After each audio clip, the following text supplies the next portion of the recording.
আসসালামু আলাইকুম ভিউয়ার্স, দেখুন আজকে বাইরের সকালটা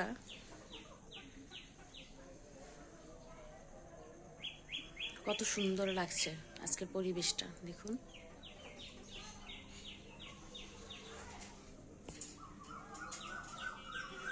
আমার কাছে আজকের পরিবেশটা খুবই ভালো লাগছে। ঠান্ডা পড়েছে, তারপরে আবার ঠান্ডার মাঝামাঝি আবার আজকে আবার গুড়ি গুড়ি বৃষ্টি হয়েছে।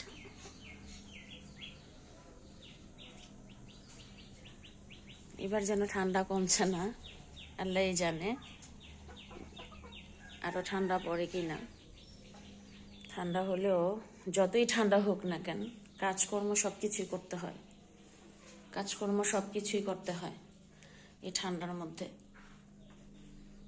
এই যে দেখুন কতগুলা থালা বাসন হয়ে আছে, এগুলো সব ধুতে হবে।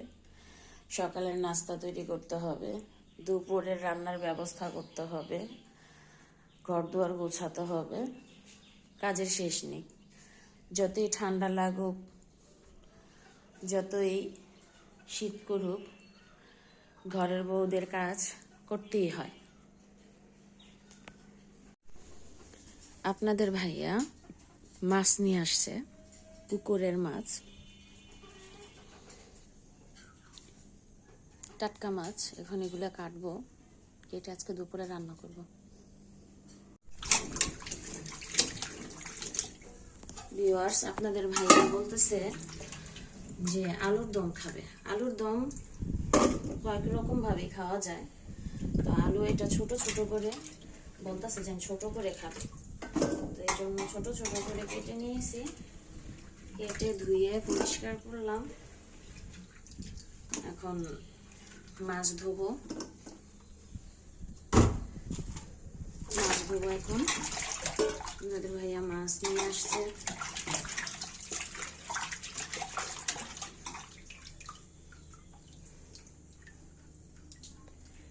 আজকে টাটকা মাছ দিয়ে তরকারি রান্না করব।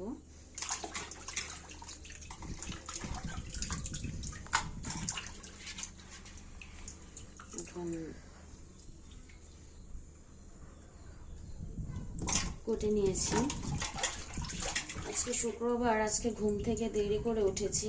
ঘুম থেকে দেরি করে উঠে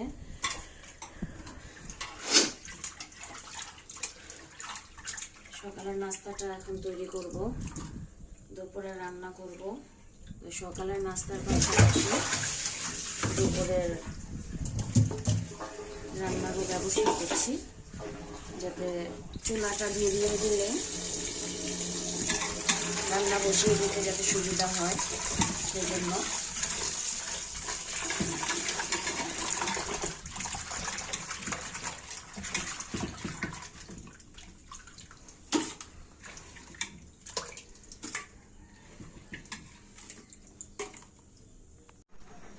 আপনাদের ভাইয়া আমাকে হসপাতা বেছে দিয়ে গেছে। এই হসপাতা, টমেটো আর গাছের টাটকা সিম, এগুলো দিয়ে মাছ দিয়ে রান্না করব। দেখুন সকালের নাস্তা খেতে বসে বাপ ছেলে কি দুষ্টামি করছে। বাবা ছেলের দুষ্টামি। আপনাদের ভাইয়া আজকে হঠাৎ করে বাসায় এসে বলতেছে যে নাস্তা খাবে, বাইরে নাস্তা করে নেই। দেখুন সংসারের কাজের পাশাপাশি কত দ্রুত আপনার ভাইয়াকে সকালের নাস্তা তৈরি করে দিলাম। এখন উনি নাস্তা করছে। আবু খাও। এই ছোট রুটিটা হচ্ছে আমার ছেলের।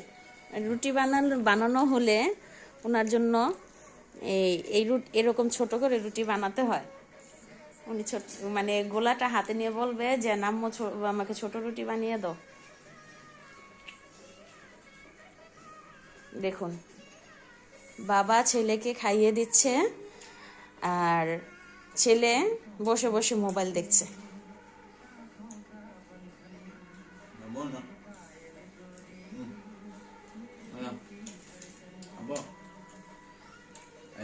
দেখুন বাবা ছেলেকে কিভাবে খাইয়ে দিচ্ছে।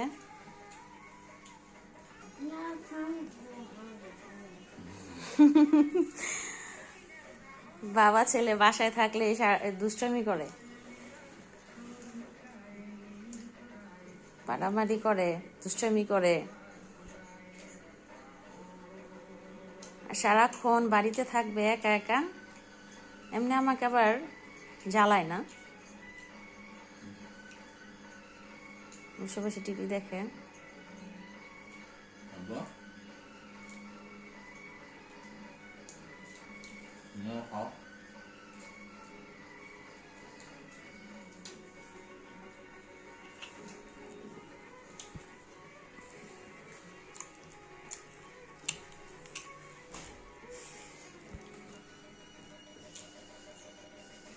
তোদের ভাইয়া আমাকে একটু খাইয়ে দিল।